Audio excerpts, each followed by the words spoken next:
అంటే ఈ కథ విన్న తర్వాతే మీరు నటించాలి అని ఎట్లా ఎట్లా అంటే అది మీకు ఇందాక చెప్పాను కదా సార్, అరుణాచలంలో జరిగిన ఒక సంఘటన అనేసి. అక్కడ చూసిన తర్వాత నేను, నారాయణ రెడ్డి యాక్చువల్‌గా దర్శనానికి వెళ్ళామండి.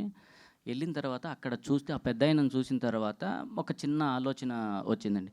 ఇది మనం కథగా చేసి సినిమా ఎందుకు చేయకూడదని చెప్పేసి నారాయణ రెడ్డి గారిని అడిగితే, ఈ పెద్దాయన చెప్పిండేదే నేను చేస్తాను. ఇంకా కొంచెం కల్పితంగా చేసి ఏదన్నా మనం చెయ్యొచ్చు. అంటే ఇక్కడేంటంటే సార్, ఇది దూరదర్శిని ఏదో ఒక ఎంటర్‌టైన్‌మెంట్, ఒక ఎమోషన్ అని కాదు సార్. ఒక తండ్రి కొడుకుల మధ్య ఒక అమ్మాయి వస్తే, ఆ ఇద్దరి మధ్య వాళ్ళెంత వీళ్ళ కోసం వాళ్ళెంత బాధపడుతున్నారు, వాళ్ళ కోసం వీళ్ళేం బాధపడుతున్నారు. ఇదంతా జరిగేటప్పుడు ఈ దూరదర్శిని అదే టీవీ ఎలా వచ్చిందో మధ్యలోకి అనేదే ఈ కథ సార్. అంటే మేకింగ్ పరంగా ఎలాంటి ఛాలెంజెస్ ఫేస్ చేశారు? ఇలాంటి సినిమాలు తీయటం అంటే చాలా కష్టం సార్.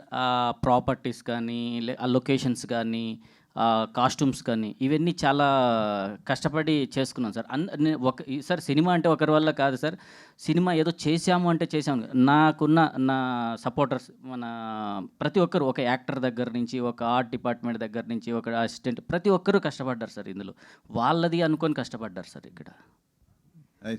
సార్, సినిమా అనే ఇప్పుడు ప్రస్తుతం ఎంటర్టైన్మెంట్ కోసం సినిమా చూడటానికి వస్తారు జనాలు. మీరేమో ముందుగానే వాళ్ళని బెదిరించేస్తున్నారు కర్చీపులు ఇస్తామని. అవును సార్. మరి వస్తారా? నేను మీరు అన్నది 100% కరెక్ట్ సార్. ఎందుకు వస్తారు అని ఎందుకు చెప్పాల్సి వచ్చింది అంటే, ఇది కూడా ఈ సినిమాలో ఒక తండ్రి కొడుకు బాండింగ్ ఉంది కాబట్టి ఈ సినిమా చూసి కనీసం లేదంటే ఒక ఇద్దరు ముగ్గురన్నా మారతారనే ఒక ఏం మారతారంటే సార్, ఇప్పుడు తల్లిదండ్రులను, అమ్మాయిని ప్రేమించేసి తల్లిదండ్రులను వదిలేసిన వాళ్ళని చాలామంది చూసింటాం సార్ మనం. వీళ్ళని కానీ వాళ్ళని కానీ, లేదంటే వాళ్ళు ఇదైపోవడం ఏదో ఒకటి జరిగింది. అలాంటిది ఎలా జరగకూడదు, మన వల్ల మన సుఖం కోసం చూసుకుంటే, మన ఆలోచన కల్లా చూసుకుంటే, మనల్ని 25 ఏళ్ళుగా కనిపెంచిన పెద్దవాళ్ళని ఎలా దూరం పెట్టామో సార్, నాకు ఎలా మాట్లాడాలో తెలియట్లేదు కానీ చెప్తున్నాను. అంటే ఇవన్నీ ఒక ఎమోషన్. ఇప్పుడు ప్రతి ఒక్క సినిమా తల్లిదండ్రులు ఎదిరించేసాము, మేము వీళ్ళని ఎదిరించేసాము, పెద్దలు ఎదిరించేసి పెళ్లి చేసుకున్నాము, లవ్ సక్సెస్ అయ్యామా, అది కాదు సార్ లవ్ సక్సెస్ అంటే. లవ్ చేయి, 100% తప్పు లేదు. కానీ నీకంటే ముందు, నీకు పుట్టక ముందే మీ అమ్మ నాన్నకి పుట్టింది మీ మీద లవ్.